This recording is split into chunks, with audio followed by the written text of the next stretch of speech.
தமிழக சட்டசபை தேர்தலில் யாருக்கு ஆதரவு என்பது குறித்து விவசாய சங்க தலைவர்கள் PR பாண்டியன், ஐயா கண்ணு உள்ளிட்ட பல்வேறு விவசாய சங்க தலைவர்கள் தலைமையில் திருச்சியில் விவாதிக்கப்பட்டது. இதில் 38 மாவட்டங்களைச் சேர்ந்த 61 விவசாய சங்க தலைவர்கள் மற்றும் நிர்வாகிகள் பங்கேற்றனர். திமுக அரசுக்கு மீண்டும் விவசாயிகள் ஓட்டு போடக்கூடாது என ஒருமனதாக தீர்மானம் நிறைவேற்றப்பட்டது. எனவே வருகிற தேர்தலில் திமுகவிற்கு வாக்களிப்பதை விவசாயிகள் நாங்கள் விரும்பவில்லை, ஏற்க மாட்டோம். திமுக அரசுக்கு வாக்களிப்பதும் எங்களை தற்கொலைக்கு தள்ளிக்கொள்வதும் சமம் என்கிற அடிப்படையில் எங்களுடைய கருத்தை நாங்கள் முன்மொழிகிறோம். இன்றைக்கு மாநிலத்தில் நில நிர்வாக அதிகாரம், பேரழிவு திட்டங்களை எதிர்க்கிற அதிகாரம், வேளாண்மையை செயல்படுத்துகிற அதிகாரம் மாநில அரசு பட்டியலில் இருக்கிறது.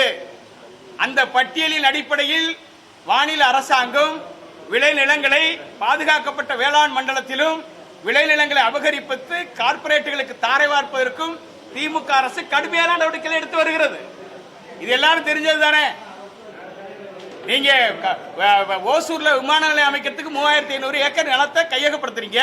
ஆனா மத்திய அரசு விமான நிலையம் அமைக்க முடியாதுன்னு அதுக்கு தடை விதிச்சுட்டு, ஆனா விமான நிலையத்துக்கு கையகப்படுத்த கூடாது அப்படின்னு வலியுறுத்தி மனு கொடுக்க போன விவசாய சங்க தலைவர்கள் சென்னையில் 2 தினங்களுக்கு முன்னதாக கைது செய்யப்பட்டு சிறையில் அடைக்கப்படுகிறார்கள். அங்கே சிறை வைக்கப்பட்டுள்ள விவசாயிகளை பார்க்க செல்கிற எதிர்க்கட்சி தலைவர்கள் தடுக்கப்படுகிறார்கள். நான் கேட்கிறேன், திமுக அதிமுக ஆட்சி காலத்தில் நான் எத்தனை போராட்டங்களை சென்னையில் நடத்தினேன், அங்கே கைது செய்யப்பட்டு எத்தனை மண்டபங்களில் சிறை வைக்கப்பட்டேன்.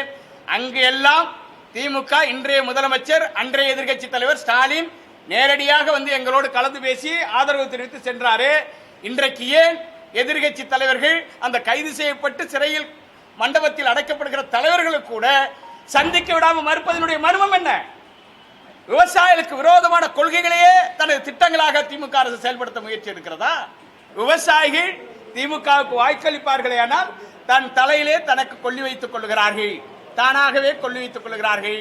இது தற்கொலை நிலைக்குத்தான் செல்லும் என்கிற நிலையை திமுக அரசுடைய செயல்பாடுகள் அதை அம்பலப்படுத்தாமல் விட முடியும்.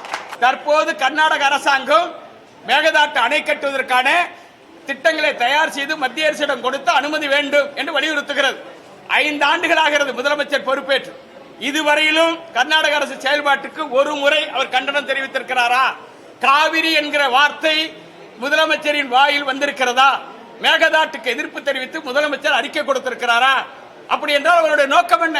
கடந்த வாரம் காங்கிரஸ் திமுக கூட்டணியில் இடம்பெற்று முதலமைச்சர் வீட்டிலிருந்து வெளியில் வருகிற காங்கிரஸ் கட்சி தலைவர் செல்வ பெருந்தகையிடம் உங்களுடைய செய்தியாளர்கள் கேட்கிறார்கள், திமுக காங்கிரஸ் தொகுதி உடன்பாட்டில் முட்டுக்கட்டையாக இருந்தது மேகதாட்டு அணை என்று சொல்லப்படுகிறது, அது குறித்து விரிவாக நீங்கள் பதிலளிங்கள் என்று சொன்னார்.